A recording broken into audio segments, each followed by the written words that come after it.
What is up, mother brothers? We are here for another episode of the Wrestling is Bullshit podcast. We're going to talk WWE in 2026. And before we get to 2026 with AEW, we actually have one more big show, AEW World's End, the very last pay-per-view of AEW in 2025. And, well, every year for that matter, according to the current schedule for AEW pay-per-views and shows. Anywho, I want to preface, this is a non-tribalistic podcast. I do give my opinion, which may favor WWE over AEW or AEW over WWE, depending on the context. But it's non-tribalistic, okay? I'm not on either team. I enjoy both promotions. I enjoy both shows, and WWE and AEW ultimately in this current landscape of wrestling, anything of serious validity runs through them, right? Whether you got the partnership with AEW or you're getting bought out by the feds. it's all in good fun. It's a joke.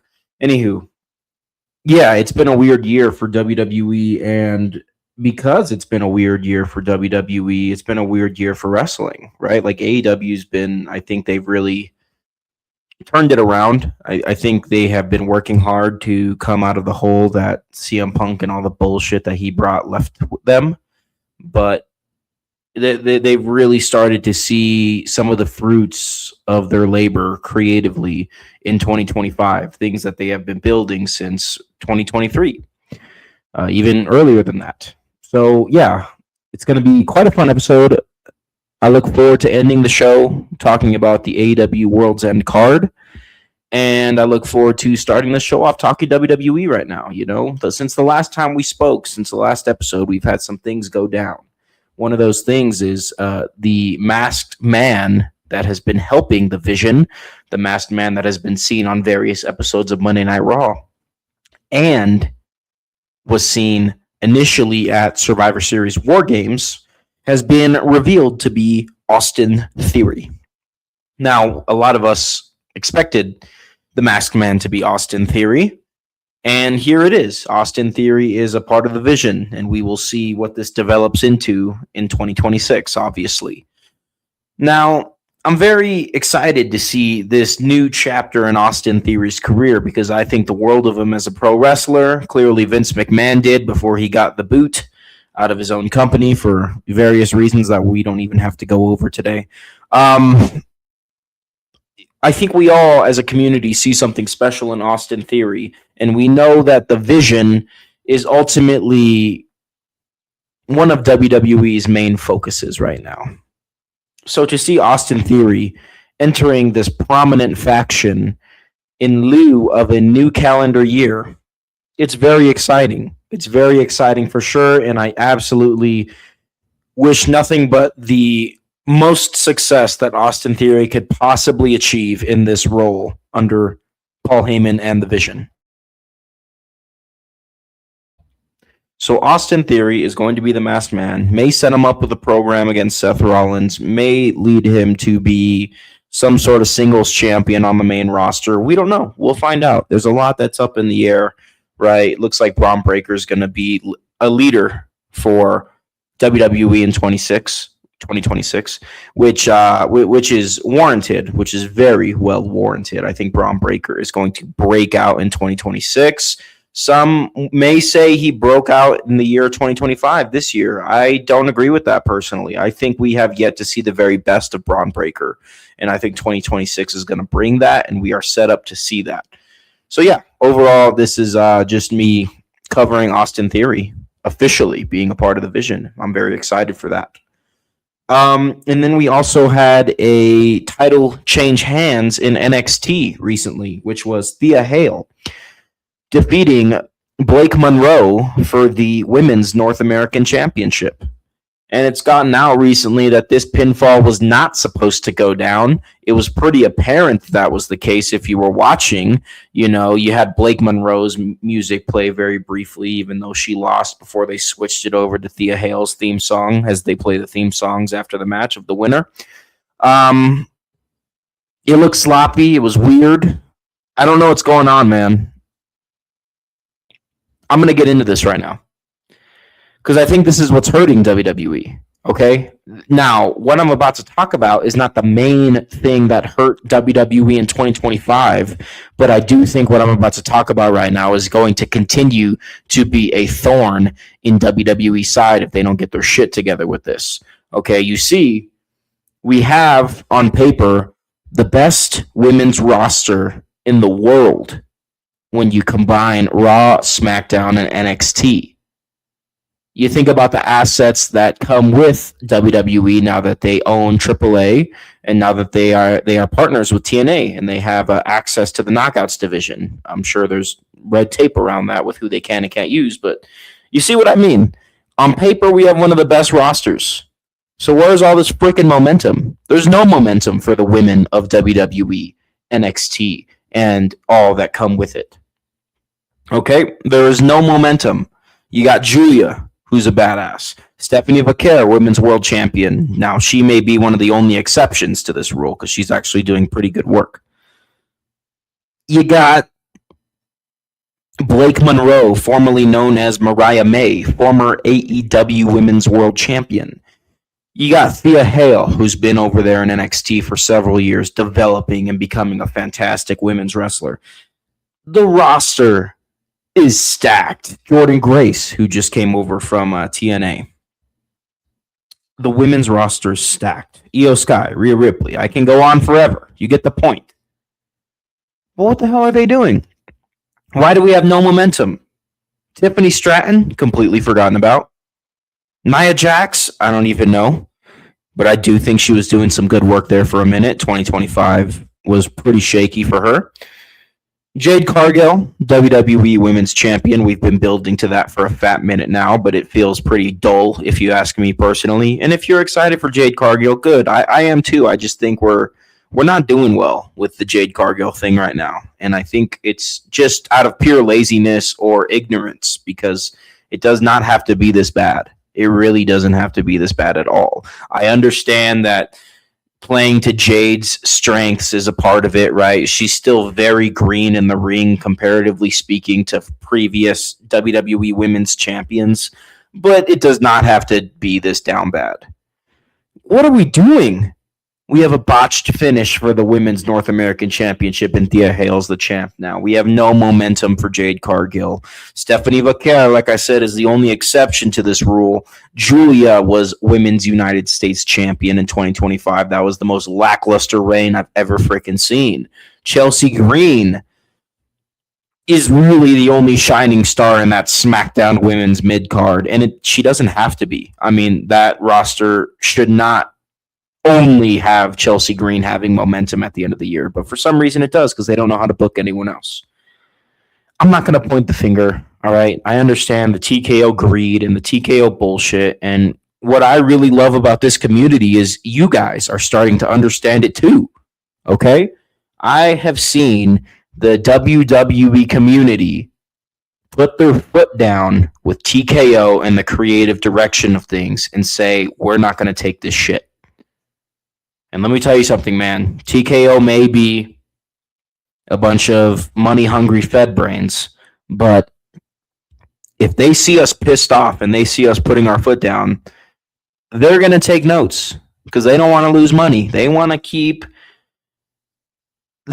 charging an arm and a leg for people to attend WrestleMania. And yes, I know there are Fed-brained idiots out there that will keep paying, but they're going to run out of money. They're going to run out of money, and then it's going to rely on us, the fans that are not literally going to eat everything that they serve us with a smile and say thank you, the fans that are going to say it how it is. For goodness sakes, dare I call us intellectuals? The word intellectual being used on a wrestling podcast. This might be the first time ever.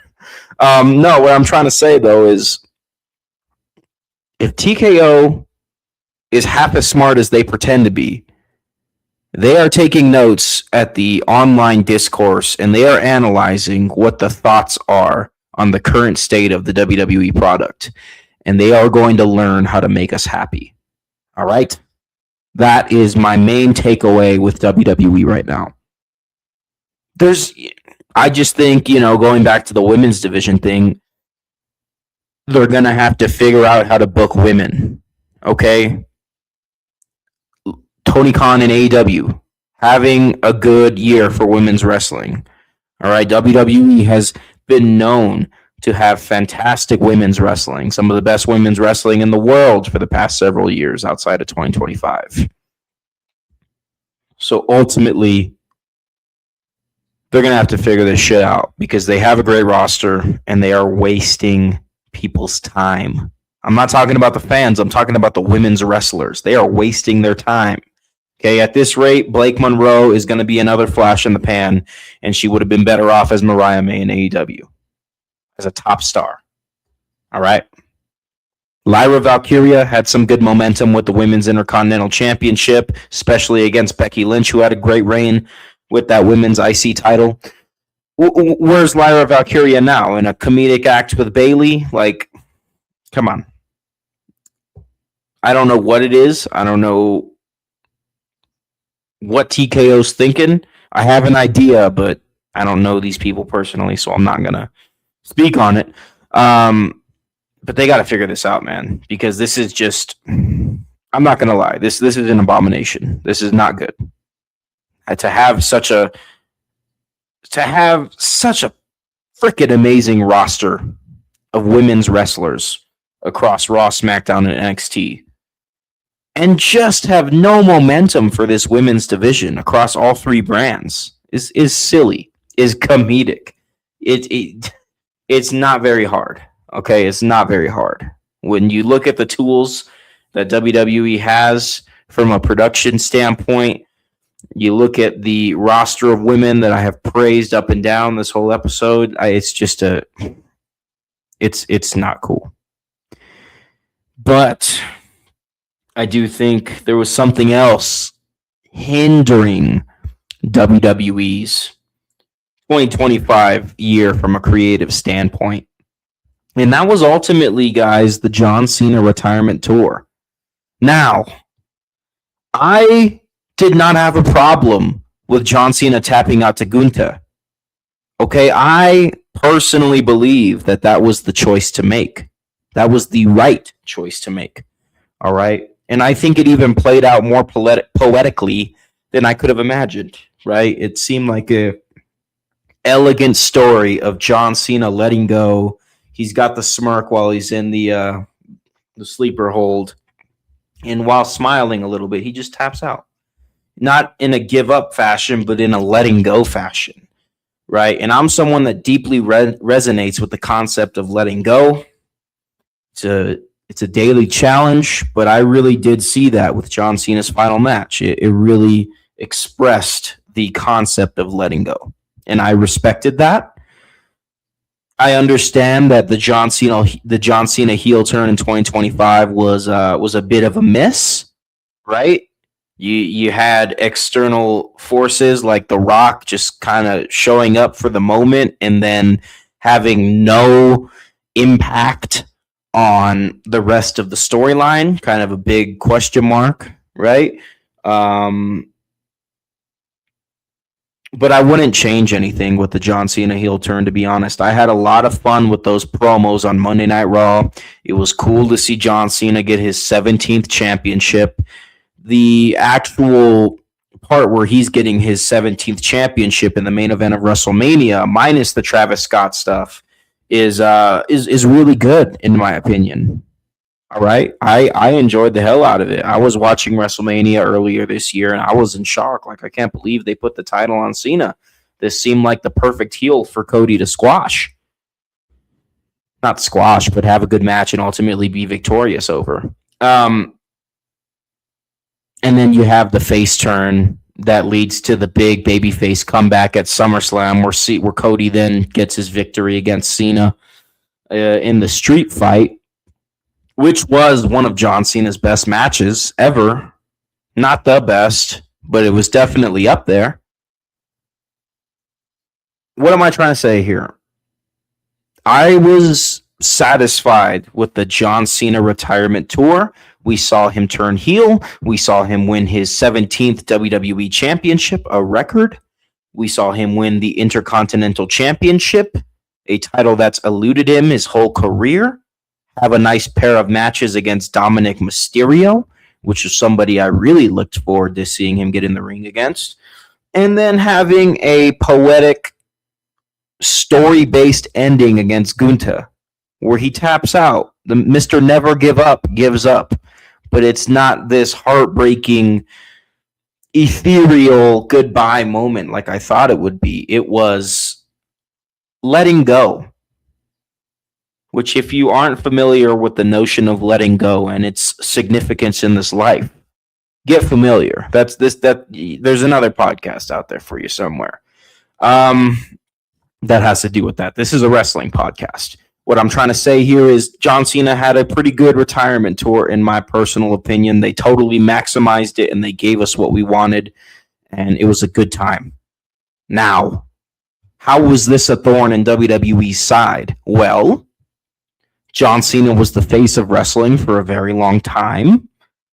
And I think even John Cena himself would admit that the world of professional wrestling has surpassed him. The John Cena gimmick does not work in 2025. Okay? You have to be on your shit in the ring, and you got to be legit on the mic. Now, John Cena was legit on the mic, but it is on another level. Pro wrestling has evolved past John Cena being its babyface, if you will. So for the John Cena retirement tour, we have, with competition like AEW actively running, we have WWE playing John Cena's game. Okay? Now, don't get me wrong. I wouldn't change a thing. Well, there were maybe a couple tweaks I would do for the John Cena retirement tour, but I wouldn't, I'm going to say it, but you know what I mean. I wouldn't change a thing with the John Cena retirement tour taking place and how everything went down. I just think if you're going to have those highs and you're going to have John Cena pretty much accomplishing everything that he had to accomplish this year, you're going to have WWE playing John Cena's game, right? All the big shows were about John Cena. The Rumble, is Cena going to win his third one? WrestleMania, heel Cena, is he going to win number 17? SummerSlam, the rematch between Cena and Cody, the return of babyface John Cena. And Survivor Series War Games, John Cena's last premium live event. John Cena goes in as Intercontinental Champion. All right. Playing John Cena's game in 2025 is going to hurt any promotion. John Cena could have went to freaking AEW for his retirement tour, and if AEW played John Cena's game, it would have been bad. It would have been a bad year for them. Just the same way that it was kind of a bad year for WWE. And honestly, like, I don't even think of the year 2025 for WWE as that bad. I think they tried to get away with a lot of bullshit in terms of content and seeing what fans would like and not like. But like I said earlier in this episode, a lot of wrestling fans put their foot down. Some of the most diehard WWE fans that I know put their foot down and said this WWE shit and what they're trying to get away with is wrong. And I'm proud of the community for that, man. That makes me feel like I still have a place here. I need you to know that. That's for real. There have been times where I felt like this community was not for me anymore. But watching the tide turn, watching the community harbor honesty and integrity when analyzing some of the mishaps of WWE has been good. And because that's how I've been feeling for a long time, and I feel like a lot of people are coming out of the woodworks and agreeing with me here. But like I said, you know, the WWE does indeed, like I said, need to fix their women's wrestling problem, because they have a huge women's wrestling problem. The women's wrestling in WWE should not be this mediocre with the opportunities and the talent that is present. And then the whole John Cena thing, you know, we had a perfect book end to John Cena's career in 2025. But I think we gave up a lot of things to have it, and we're not going to have to do that in 2026. And that is why I think 2026 has every opportunity to be a return to form for WWE. Like I said, they won't have the John Cena thing to worry about anymore. It will be a lot easier for them to book good main events. And yeah, they just need to figure out the women's wrestling issue because it's a huge issue.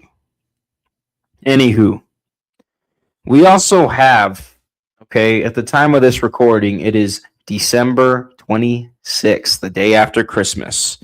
SmackDown will be happening today. SmackDown is a taped show, so SmackDown was filmed and all the matches played out last week, but we will be watching them as a fan base, as a community this Friday in its normal time slot. And I'm not going to spoil this, but I'm going to tell you a main roster champion has lost their title on SmackDown, the December 26th episode of SmackDown. Who? We'll talk about it next week. I'm not going to spoil it. All right? But if you're thinking about watching SmackDown, watch it because you will see a main roster champion lose their title. Let's get into AEW World's End. I hope I was able to hit all the points that I sought out to hit with analyzing WWE's 2025. It's really a two-sided coin. They have an issue that they have to fix, and then they have an issue that will no longer affect them in 2026. And that was John Cena's retirement tour. Okay? John Cena in 2025, you could have done anything. And it would have been hindering something creatively for WWE.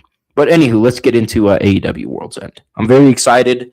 I do like World's End just because it feels like WWE kind of hits the brakes, rightfully so, during the holiday season. I hope these superstars and athletes are able to have adequate time with their families.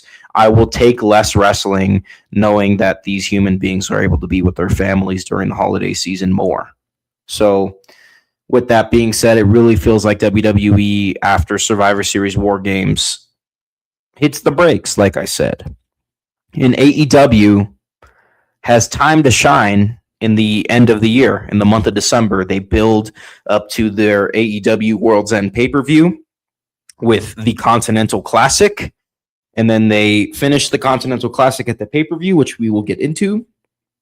And all eyes are on AEW right now, okay? There's no big WWE show to close out 2025. There's, New Japan has a big show coming in January, but we'll talk about that when we get there. But all eyes are on AEW right now, and I think they perform well when they have all eyes on them. So let's get into this card. Let's get into these matches of significance for AEW World's End, which will be taking place on December 27th.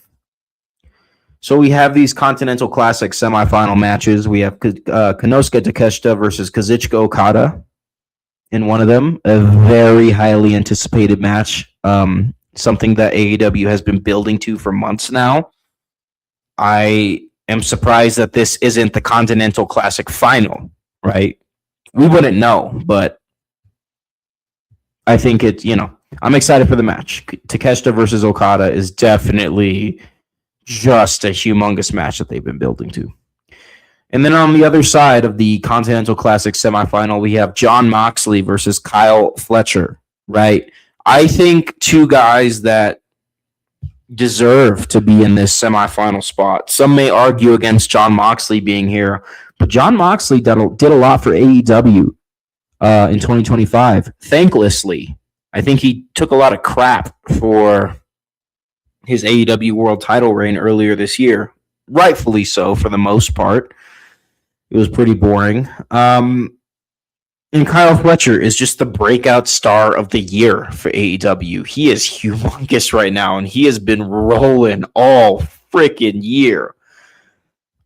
I think Jon Moxley gets the rub because he gets to be in this Continental Classic semifinal, but ultimately I think Kyle Fletcher will be in the Continental Classic final. And then in terms of Konosuke Takeshita versus Kazuchika Okada, there's no telling where we're going to go right now. Do we give Takeshita all of Okada's momentum right now, or do we stay true to what we've been building with Okada?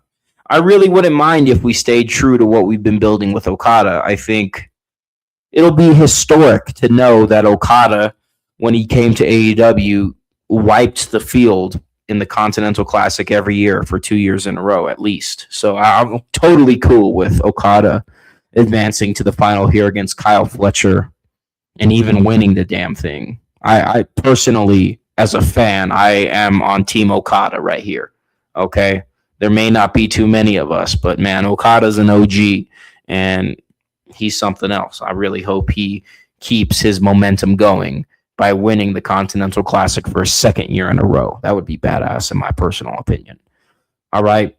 We also have the newly crowned AEW Women's World Tag Team Champions, the Babes of Wrath, defending their titles against the team of Athena and Mercedes Moné. Now, this has a big match feel, right? The Babes of Wrath are finally getting the big title reign. Willow Nightingale and Harley Cameron are two women's wrestlers that have done a lot for the AEW women's roster. I would hope that Willow Nightingale has a AEW Women's World Championship reign in 2026, if not 2027. I understand AEW doesn't like to rush things, but I think she's well overdue for some singles gold for sure. But for now, the women being the inaugural AEW Women's World Tag Team Champion alongside Harley Cameron, who has also just been doing good things, entertaining things for the AEW Women's roster, seeing them as champs together is badass. And they are facing a formidable team. Athena has been one of the most dominant wrestlers of the past 5 years.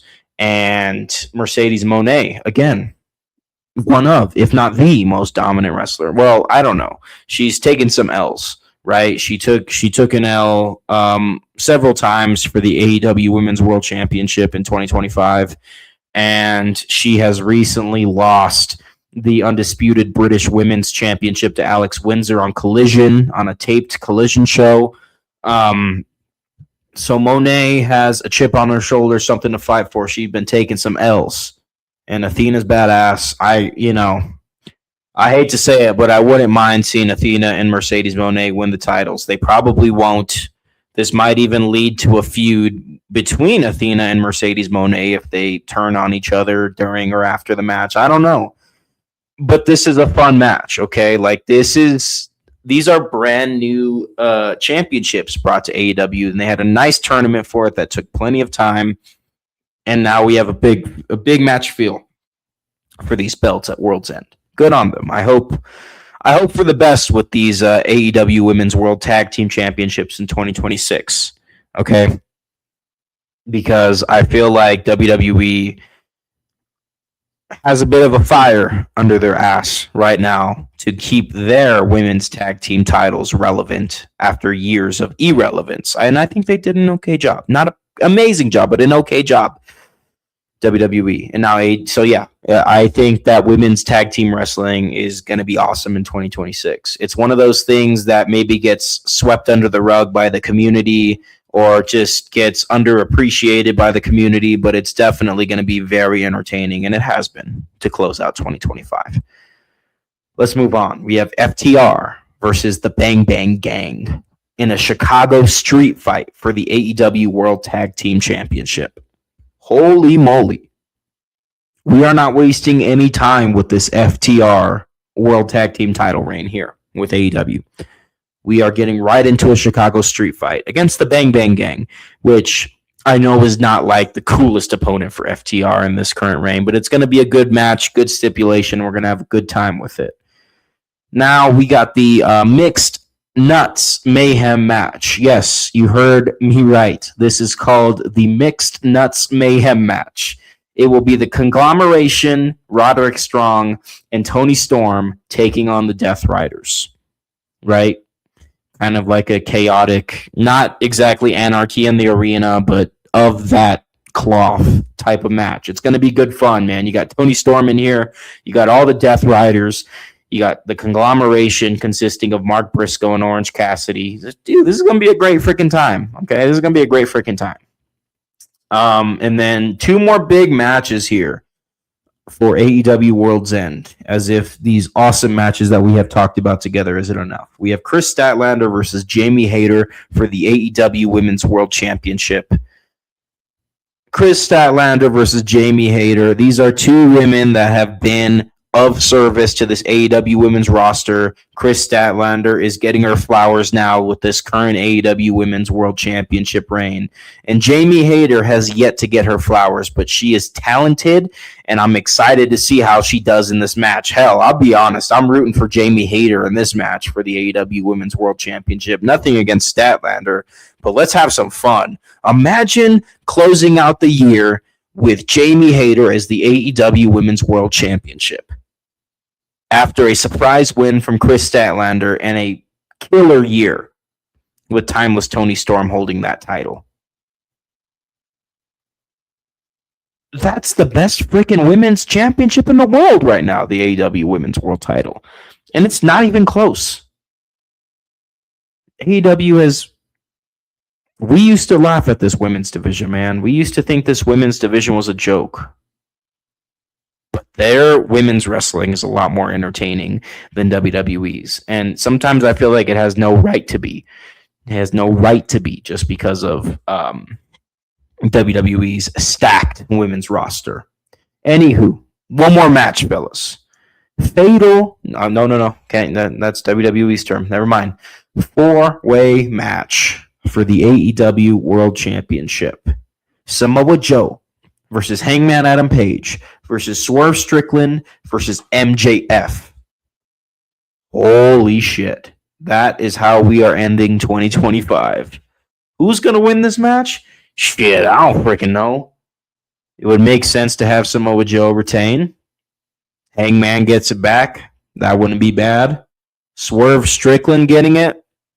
That wouldn't be bad. And then MJF getting it. Just makes sense. MJF is a top guy. He's a generational talent. Any four of these guys can win this 4-way match, and it would be fine. This is going to be good freaking fun.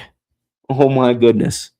AEW World's End, closing out the Continental Classic, having Chris Statlander take on Jamie Hayter, which is low-key a big moment for the AEW women's roster, right? You got the 4-way match for the world title to close out the show. You got the Mixed Nuts Mayhem match, which is probably going to be crazy. Ah, man. I'm excited, man. I'm excited. Now, hear me out here. I'm going to make one more point pertaining to this whole tribalistic nonsense. AEW's killing it right now. A lot of people believe that 2025 belongs to AEW. Now, I'm not saying that. I think that John Cena's retirement tour was very unique. So that makes it hard for me to say that, especially as somebody that enjoyed it for the most part. When one company's doing better than the other, it's important that you hope for the company that's struggling to figure it out, right? WWE was killing it for years when Vince McMahon left. They were killing it for years. And I was always saying, AEW may be mediocre as shit right now, but I hope they figure it out. And here we are in 2025, present day. Here we are with AEW doing really well and WWE not having a good relationship with the community right now. Let's call it like it is. And instead of saying, haha, screw WWE or haha, screw AEW, I'm saying I hope WWE figures it out. Because we need both of these companies to be firing on all cylinders, especially with the way the world of wrestling works. There's not really, and I'm really sorry to members of Game Changer Wrestling or members of other promotions that I might mention right now, but there's not really a GCW or a TNA or some sort of small-scale wrestling promotion to watch if you're not feeling WWE or AEW. It's all WWE or AEW right now. WWE buys TNA. TNA now feeds the NXT system. Before that, TNA was a nice, smaller scale promotion that we could all enjoy. Now, it's not that anymore. It's a WWE product now. Let's keep it real, right? I'm sorry, like I said, I really had my time enjoying GCW in the past. I don't really enjoy GCW like I used to, and I think a lot of fans can agree with me on that. There's no alternative. You're either liking WWE or AEW. Those are two big scale companies that can ultimately do whatever they want.